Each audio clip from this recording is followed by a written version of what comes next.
Hyrule es, estéticamente hablando, el lugar donde todos querríamos pasar unas vacaciones. Praderas interminables, montañas majestuosas y una banda sonora que te hace sentir que cada paso que das es histórico. Pero si dejas de mirar las flores y empiezas a mirar las instituciones, te das cuenta de que Hyrule es un desastre administrativo de proporciones bíblicas. Llevamos décadas viendo cómo este reino es destruido por la misma entidad maligna, rescatado por el mismo arquetipo de héroe y gobernado por la misma dinastía que parece tener la memoria a corto plazo de un pez dorado. ¿Por qué? Tras milenios de existencia, Hyrule sigue estancado en un medievo agrario. ¿Por qué la tecnología se pierde siempre en lugar de evolucionar? Hoy no vamos a hacer un talk de jefes ni a teorizar sobre la línea temporal. Hoy vamos a analizar por qué Hyrule es el estado fallido más persistente de la ficción y cómo su dependencia de la leyenda es, precisamente, lo que impide que sus ciudadanos tengan un futuro real.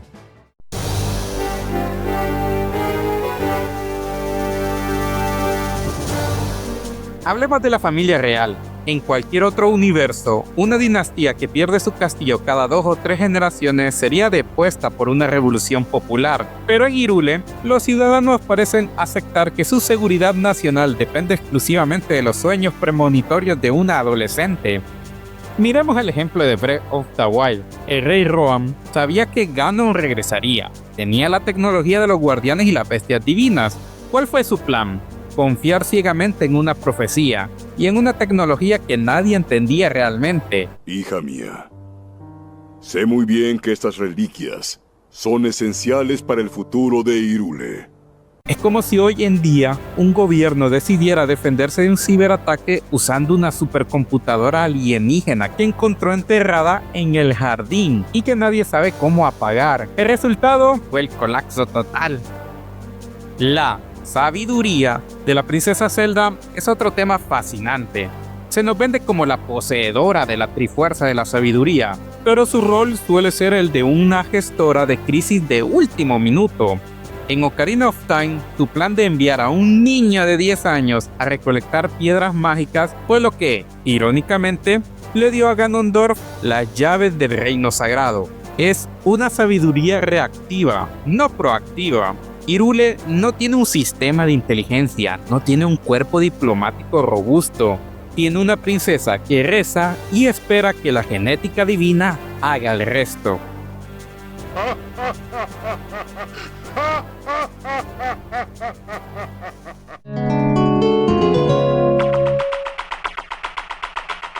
Uno de los mayores problemas de Hyrule como nación es que no es una nación, es un conjunto de especies y pueblos que comparten código postal, pero se ignoran activamente hasta que el cielo se pone rojo.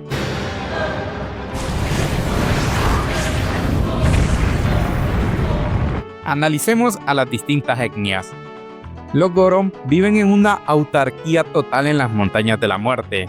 Tienen una fuerza física capaz de romper rocas y una resistencia al calor envidiable, pero su contribución a la economía global de Hyrule es nula. Solo les importa que no les quiten sus rocas comestibles. Luego están los Zoras, una tribu con una longevidad asombrosa. Imaginen el conocimiento científico y la estabilidad política que podrías tener con líderes que viven siglos. Sin embargo, prefieren quedarse en su palacio de cristal, aislados, manteniendo una estructura aristocrática que parece más preocupada por el protocolo que por la cooperación interespecie. ¿Y qué decir de la Gerudo? Es la única tribu que parece tener un entrenamiento militar serio y una estructura social cohesionada, pero debido a una maldición y una geografía hostil, viven en un aislamiento constante. Esta fragmentación es la que permite que un solo villano, por muy poderoso que sea, ponga en jaque a todo el continente. No hay un comercio fluido, no hay un ejército unificado de las especies aliadas. Cada vez que Link llega a un pueblo, tiene que resolverles un problema doméstico antes de que siquiera consideren ayudar a salvar el mundo. Hyrule no es un reino, es una comunidad de vecinos que se llevan mal, los cuales viven en un edificio de apartamentos y solo se hablan cuando se inunda el sótano.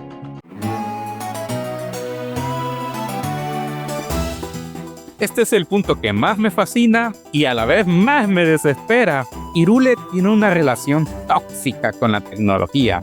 En un mundo que sufre de amnesia tecnológica selectiva, en Tears of the Kingdom descubrimos que los Zonan tienen una ingeniería que haría llorar a Elon Musk. Pero, ¿qué pasa con todo eso? Se entierra, se olvida y a la larga se convierte en magia. Mientras que en nuestro mundo la tecnología es acumulativa, en Hyrule es cíclica. Encuentran una reliquia, la usan para una guerra y luego la esconden bajo tierra para que la siguiente generación tenga que pelear con palos y piedras otra vez.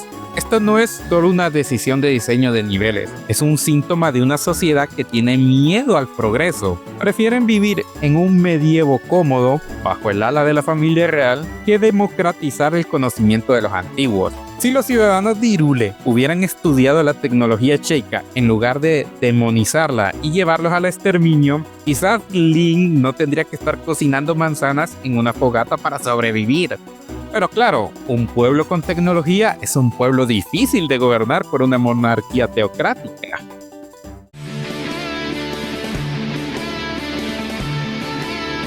Llegamos al héroe. Link es la representación máxima del trabajador esencial, mal pagado. Si analizamos el rol de Link desde una perspectiva sociológica, es un indicador de que las instituciones de Hyrule han colapsado. Un estado sano no necesita que un adolescente en pijama resuelva una invasión demoníaca, resuelva una segura inundación y el rescate de la jefa de estado al mismo tiempo. El hecho de que Link sea el elegido es la excusa perfecta para que nadie más haga nada. ¿Por qué entrenar a un guardia real competente si sabemos que el destino va a escupir a un rubio con una espada mágica en el momento justo?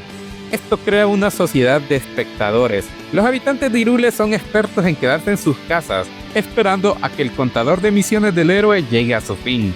Link no está salvando una civilización, está manteniendo con vida un sistema que se niega a salvarse a sí mismo. Es el mantenimiento preventivo de un edificio que debería haber sido demolido y reconstruido hace 3 eras.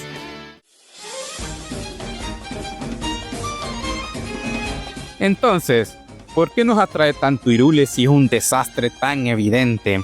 Porque la tragedia de Zelda no es que el mal siempre regrese, sino que el bien nunca aprende.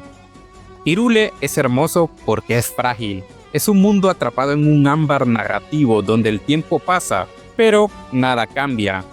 Amamos a Link y a Zelda, no porque sean gobernantes o guerreros eficientes, sino porque encarnan la lucha eterna contra un destino que ellos mismos, con su inacción e instituciones anticuadas, ayudan a perpetuar. Al final, Hyrule no es un lugar que progrese, es un lugar que sobrevive. Y quizás sea esa la lección más ácida de todas, que a veces preferimos la comodidad de una leyenda conocida que el esfuerzo de construir un futuro donde los héroes ya no sean necesarios. Lo cual le quitaría gracia a los juegos y yo quiero más juegos de Zelda.